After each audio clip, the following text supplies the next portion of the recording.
Venezuela adalah negara dengan cadangan minyak terbesar di dunia, bahkan lebih besar dari Arab Saudi. Tapi ironisnya, rakyatnya justru hidup dalam kelaparan, krisis obat, uang yang tidak bernilai, dan eksodus besar-besaran ke luar negeri. Di tengah kehancuran itu, satu nama menjadi pusat perbincangan besar-besaran, Nicolas Maduro, presiden Venezuela yang disebut diktator oleh sebagian dunia, tapi juga disebut korban konspirasi global oleh pendukungnya sendiri. Jadi, apa yang sebenarnya terjadi di Venezuela?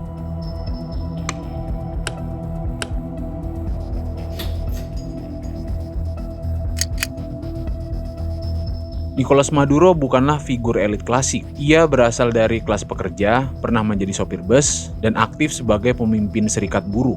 Karir politiknya melonjak karena kedekatannya dengan Hugo Chavez, mantan presiden Venezuela yang membawa ideologi sosialisme Bolivarian dan anti-Amerika. Chavez membangun sistem pemerintahan yang sangat terpusat, mengandalkan popularitas, nasionalisasi industri, dan retorika perlawanan terhadap Barat. Ketika Chavez meninggal pada tahun 2013, Maduro ditunjuk sebagai penerus, tapi tanpa karisma dan pengaruh sebesar pendahulunya. Ia mewarisi sistem kekuasaan yang kuat, tapi rapuh, kuat karena terpusat, rapuh karena sangat bergantung pada figur dan minyak. Secara logika, Venezuela harusnya menjadi negara yang makmur, minyak melimpah, cadangan besar, dan dulu pendapatan negara ini sangat tinggi. Namun di era Maduro, produksi minyak justru anjlok drastis karena kesalahan dalam mengelola, korupsi, dan kurangnya investasi. Mata uang Venezuela kehilangan nilai sampai titik ekstrim. Inflasi melonjak yang tak terkendali, dan harga barang bisa berubah dalam hitungan jam. Pemerintah menyalahkan sanksi internasional sebagai penyebab utama, tapi kritik menyebut krisis ini sudah terjadi sebelum sanksi besar diberlakukan. Dari sudut pandang konspirasi, muncul dugaan bahwa kehancuran ekonomi bukan sekedar kegagalan, tapi kondisi dipelihara agar rakyat terlalu sibuk bertahan hidup dan tidak sempat mempertanyakan kebenarannya. Pemilu Venezuela di bawah kepemimpinan Maduro selalu meninggalkan tanda tanya. Oposisi seringkali dibatasi, kandidat kuat didiskualifikasi,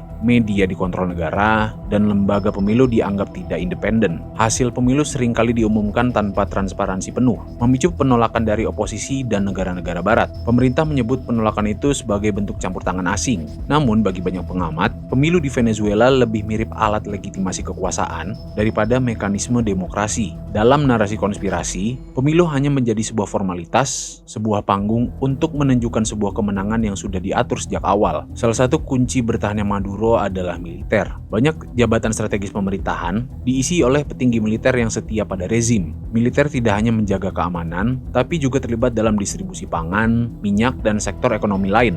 Teori yang berkembang menyebutkan bahwa Maduro bukanlah satu-satunya pengendali negara, melainkan bagian dari jaringan elit politik militer yang saling melindungi. Selama kepentingan mereka aman, kekuasaan akan tetap berdiri. Ini membuat perubahan politik damai hampir mustahil tanpa perpecahan internal militer. Maduro membangun narasi bahwa Venezuela sedang diserang Amerika Serikat dan sekutunya. Sanksi ekonomi, tekanan diplomatik, dan dukungan barat terhadap oposisi disebut sebagai bentuk perang modern. Dalam narasi ini, Venezuela adalah simbol perlawanan terhadap imperialisme. Narasi musuh eksternal sengaja dipelihara untuk mengalihkan perhatian dari kesalahan internal rezim. Konspirasi muncul di titik ini. Apakah Venezuela benar-benar dihancurkan dari luar atau justru dikorbankan oleh pemimpinnya sendiri demi mempertahankan kekuasaan? Amerika Serikat menuduh Maduro terlibat dalam jaringan narkoba internasional dan bahkan menawarkan hadiah besar untuk penangkapannya. Tuduhan ini sangat serius dan belum pernah terjadi pada presiden aktif sebuah negara. Disinilah batas antara hukum dan propaganda menjadi kabur. Apakah ini penegakan hukum global atau senjata politik? Venezuela hari ini berada di titik abu-abu. Negara kaya sumber daya, tapi rakyatnya menderita. Pemerintah yang mengklaim kedaulatan, tapi dituduh menindas rakyatnya sendiri. Konspirasi terbesar bukan hanya tentang Maduro, tapi tentang posisi Venezuela di peta dunia. Apakah ini contoh kegagalan sosialisme atau bukti bahwa negara dengan sumber daya besar akan selalu jadi target perebutan kekuatan global? Pada akhirnya, Nicolas Maduro bisa dilihat sebagai diktator, korban konspirasi global, atau mungkin keduanya sekaligus. Venezuela mengajarkan satu hal yang penting: kekuasaan, ideologi, dan kepentingan dunia yang bisa menghancurkan sebuah negara. Dan pertanyaannya sekarang bukan siapa lagi yang salah, tapi berapa lama rakyat Venezuela harus membayar harga dari permainan ini.